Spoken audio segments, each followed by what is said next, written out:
On the 3rd of January this year, the United States shocked the world by dropping a bomb from a Predator drone onto a location in Iraq, killing General Qasem Soleimani of Iran. It was widely seen in Iran as an act of war, and Iran retaliated early this morning by striking with missiles 2 US bases in Iraq. All eyes are now on US President Donald Trump's response to that Iranian attack. We understand that he will be speaking at 9:30 p.m. India time. Well, as tension increases, governments around the world have now called for a return to diplomacy and are considering plans to withdraw their citizens from the region, including many thousands, hundreds of thousands of Indians in the Gulf. Here's how events unfolded right after Soleimani's death, up until Iranian missiles struck those US bases today. US-Iran tensions are at an all-time high. Iran fired more than a dozen missiles at 2 Iraqi military. Pentagon confirmed that both Erbil and Al-Assad air bases were hosting US troops. The Iraqi military has issued a statement saying 22 missiles were fired, but no Iraqi casualties have been reported, and 80 American soldiers have been killed. A claim that US has not yet refuted. US President Donald Trump is yet to address his country about the strike, but on Twitter he claimed all is well. Iran's supreme leader Ayatollah Ali Khamenei claimed that Tehran's missile attacks were a slap on the face for the United States. Might be very negative. The attack was in retaliation to last week's US drone strike, which killed Iran's military commander Qasem Soleimani. He also added, US should pull out its forces from the region. We've said very clearly that if the United States takes any further action, Iran will respond accordingly, and we will respond in a very harsh way, but proportionately. The presence of Iranian people in the streets of many cities, unprecedented in the history, a sea of humanity, has to bring the United States to its senses. Europe can play a useful role by informing the United States of the serious error in their analysis, that they should stop listening to clowns, that they should base their policy based on realities and not some illusions of some clowns who have ambitions elsewhere.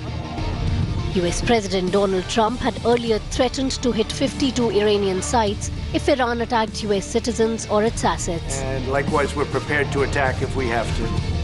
This isn't the first time Iran and US have entered into a tussle that threatens to destabilize the fragile Middle East region.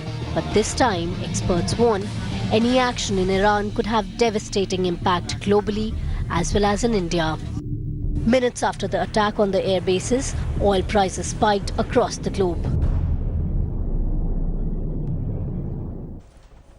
And amidst all this heightened tension, Iran's ambassador to India told India today that India can play a huge role in actually diffusing the situation. Remember, India is in a very unique position. It's a close ally of the United States, and it also has very close and old relations with the Republic of Iran. He said that New Delhi has good relations with both, and therefore it can step in. I told we are welcoming any intervention and any initiative from friendly countries like India and other countries based on peace, based on justice between the countries, to escalation, anything that help the peace and prosperity in the region. As usually, India is India, and very important for all the region, for our relationship, and I don't think India cannot be indifferent in that. India can play a very good role to have justice and to have the peace and this escalation. But will there be further attacks from Iran towards US bases in Iraq, or is it all over now? I'm not in the position to tell that, but it was a beginning. I hope would be the last. I don't know. Thank you. After Iran launched what it says were about 22 short-range ballistic missiles at 2 US air bases, Erbil and Al-Assad in Iraq, that housed US troops, India's Ministry of External Affairs has advised Indian citizens to avoid all non-essential travel to Iraq. Not Iran, to Iraq. The advisory has been issued amidst the tense standoff between Iran and the US. The MEA also has advised Indians in Iraq to stay alert and avoid travel within the country. The ministry said India's embassy in Baghdad and the consulate in Erbil would continue to function normally. Meanwhile, the Director General of Civil Aviation has held meetings with some airlines and sensitized them to remain vigilant and take all necessary precautions in the event of a possible evacuation requirement. The DGCA has said that no order has been issued as of now to stop airlines from flying over Iran, Iraq and the Gulf in general. Well, Iran's sense of insecurity at this point of time after it has retaliated is at a peak right now. And this is only a reminder of the geopolitical battlefield. This is what it looks like right now. Iran, remember, has attacked two US air bases, Erbil and Al-Assad in Iraq. But Iran actually happens to be practically circled by US air bases in the region. In Iraq, in Kuwait, in Bahrain and elsewhere. This is a place that is positively peppered with US military bases stretching as far as Jordan and Oman as well. So these are a large number of US land bases, and of course all of these are supplemented by the hugely formidable US carrier battle groups functioning already in the Persian Gulf. So Iran is completely flanked and surrounded by US military bases, two of which it has hit in this morning's missile attack. And also remember, it's very important to remember that the United States, which has attacked and invaded many countries in the past, Iran is no small fry. Iran is a country with a large conventional military. You can't compare it with many of the other countries that have been attacked by the United States. It is nothing compared to the United States. The United States is a big hulk of a military power, no comparison whatsoever. Nevertheless, take a look at Iran's own conventional military strength. Over 500,000 active military personnel, 300,000 military reserve personnel who can be called in, nearly 400 combat aircraft, many of those are fighter aircraft, frontline fighter aircraft, 15 frontline warships armed with guided missiles, including air defense missiles, several missile craft patrolling the coastal areas of the Persian Gulf, 5 attack submarines armed with torpedoes that can sink US ships, ballistic missiles with ranges up to 1,000 kilometers, multiple air defense missile units that could give a very hard time to United States aircraft that might be looking to strike, including the very kind of Predator drone that killed General Qasem Soleimani. I want to go across to our guests now because there are very important questions to ask right now. Sandeep Punithan is our executive editor at India Today magazine. Colonel Rohit Dev is a very well-known defense and strategic affairs analyst. But I want to start things off with Ambassador Rajiv Dogra, is a seasoned former diplomat. Ambassador Dogra, the Iranian ambassador today, we know that things are very, very volatile right now. There has been a missile attack on those two US bases. A very interesting comment, though, by the Iranian ambassador to India, where he says India can play a big role in helping, de-escalate the current situation. What did you make of that, sir?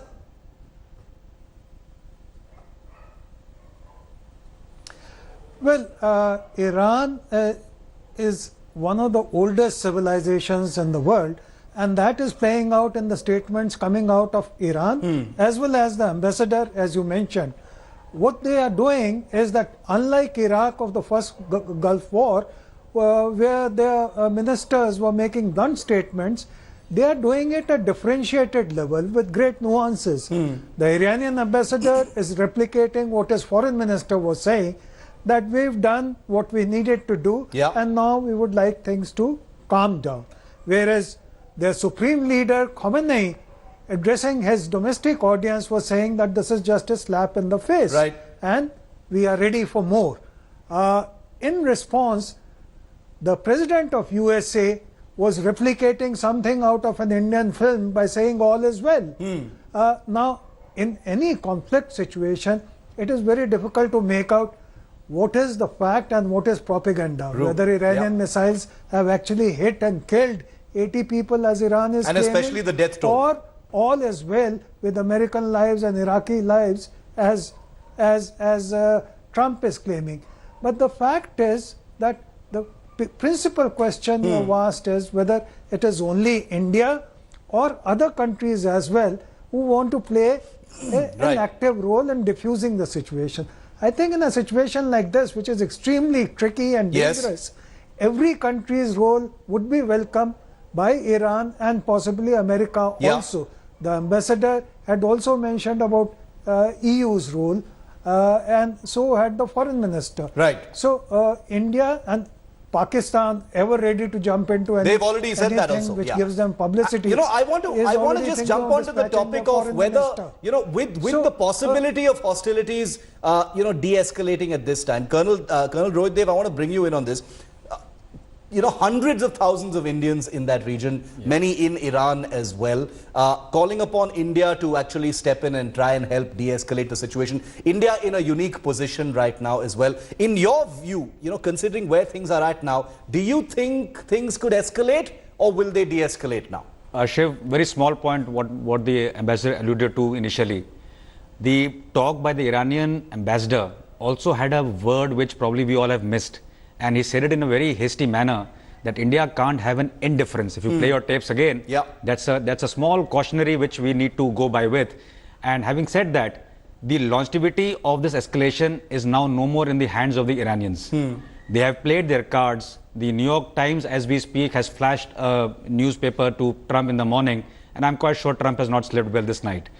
And given that, I expect an escalation from the US side. That is a small military option which they can exercise there and to try down the Iranian, brainchild there.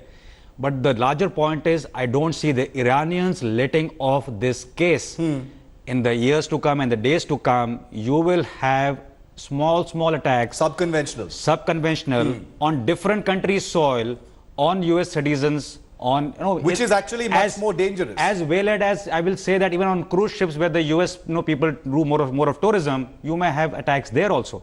So the entire canvas is open. Iran cannot militarily match the US with the circle of US power which you showed around the country. But beyond that circle, believe you me, Khomeini is not letting this off go. And so will Donald Trump. No, that is a morbid thought, because you're saying that even with these 22 short-range ballistic missiles, Iran is not going to treat it as a closed chapter. It will continue to attack subconventionally. For starters, Shiv, if somebody has died on those two bases, you will see US response will be more than because Iran than proportionate in this regard. Okay, noted. Iran has said, Iran's media is reporting that 80 people have died, 80 US service personnel have died, Sandeep.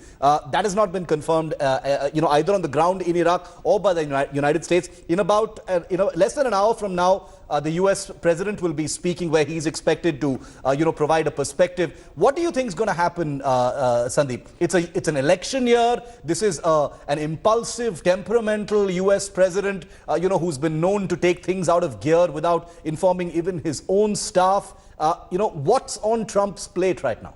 Well, Trump, Shiv, as you say, that Trump is in an election year, and you never come in the way of an unpredictable US president in an election year. So very clearly the ball is now in the US court, and we will know very shortly what he's going to, what he decides, what course of action he decides to follow. But, that said, I'd like to, emphasize the point that Colonel Dev made, the fact that Iran is not good at conventional warfare, let's face it. They may have a large military, but their strengths are mainly in the subconventional domain. They do covert warfare very well. General Soleimani's big role was the fact that he was conducting subconventional warfare in Yemen, in Lebanon, in Syria, and indeed Iraq as well. So this is where you're going to see the trouble spots for the United States in the days and weeks and months indeed to follow. So this may well be a de-escalatory move from Iran. Like what the ambassador said is clearly he's reflecting what his superiors in Tehran wanted to say. But the long war ahead is likely to be subconventional and covert. So does that mean, Colonel Dev, that these subconventional retaliatory responses that could be peppered over the next few weeks, months, years, whatever, has actually opened the United States and bases that may not be just around Iran but elsewhere as well, and made them vulnerable to this now? See, insofar as it made things worse for the US. Insofar as military bases are concerned, the US should not have problem given its intelligence network. But however, as you see normalcy to return, currently the US people are not traveling to this region, they're not flying in, there's no tourism, there is no business, there's nothing. But the caution has to be in place that all these states which go by the Iranian Islamic call will remain vulnerable states for US citizens to be in for many years to come. And this is not a one-off standoff. Iran can't pump in 22 missiles and say it's de-escalatory. It's absolutely escalatory for a US president. Exactly. And this history goes back to last year. Last year, he put the Revolutionary Guard Corps under ban as a terrorist organization. Since that day till now, you've had various spate of things, including striking of oil tankers and ships here and there. So this has been going on. And when US president has stuck, no matter what his opponents in US may say, I'm quite sure he's made up his mind. And there is going to be escalation at both the conventional level by the US and the US itself will take down Iranian leaders all over the world as they want to. Okay, so you're saying that it'll actually take a step up from where things are, and that will actually be clear. Ambassador Dogra, how would you read Trump right now? If you were serving and in the United States and were expected to report back on what's going on in the White House and what's going on in the Oval Office right now, how would you, just give us, I'm not asking you to conjecture, but what kind of tools, would come up for consideration when you think about, Trump and what his next move would be? It's a tantalizing question because he's going to speak in less than an hour. How would you, try and assess what he's going to say and what's going through his mind?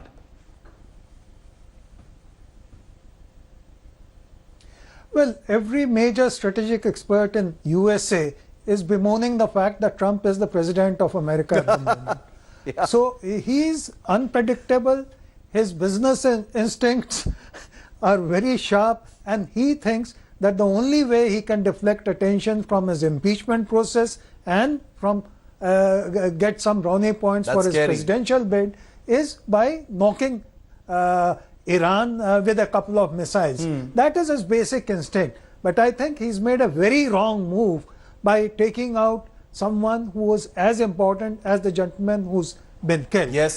Now he is in a corner, and that is why he sent Vice President Pence to the Congress to brief them. Otherwise, he was taking the stand that, I don't need anyone's permission.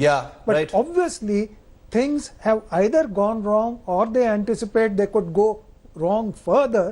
That is why he sent the message that I may need to attack Iran or its interests. But let me give the other point also, which your panelists have very rightly pointed out. Iran is no pushover. Correct.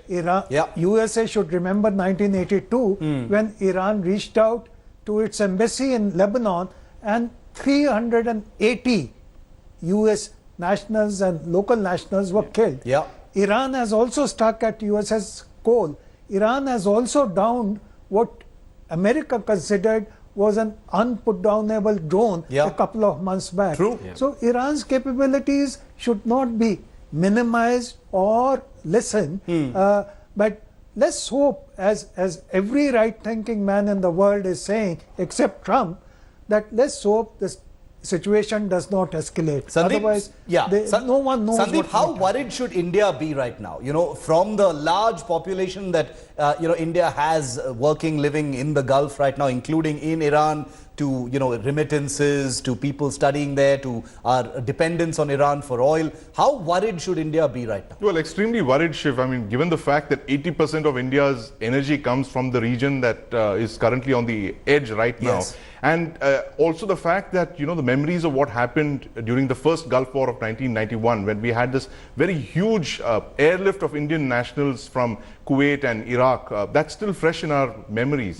And the Indian Navy, as we speak, is escorting merchant ships in the Persian Gulf, and it's been doing so for a number of months. And let's also not forget the fact that our economy is not doing as well as it should be. It's growing less than 5%, and an oil shock at this point would mean that the government will have to divert resources away from social sector spending, and our oil bill goes up, and that's something that we want to avoid at this juncture. Okay, very quick 20 seconds to you. Shiva, just one point. The Joint Command, which is controlling Iraqi forces and also the NATO there in Iraq, has come out with a declaration that there will be no casualties. I treat that to be a buffer statement. There may have been casualties. So that gives the buffer to Trump to think overnight, for the NATO to consult each other, and to come up with both a statement and a response in order in the near future. Let's see what happens, because hopefully there will be some clarity. Hopefully there will be some clarity when President Trump speaks at 9:30. It's a lot to wish for, because Trump may not say anything at all. He may be very vague. He may do a little bit of saber rattling. He may be impulsive and cool. We don't know. We don't know what the US president is going to do. 9:30 p.m. Indian Standard Time. You'll watch him live here on India Today. Colonel Dev, Ambassador Dogra, Sandeep, always thanks. Privileged to have you here on India First. We're taking a very quick break, and that will continue to be one of our big focuses here on India Today. News Today with Rajdeep coming up next.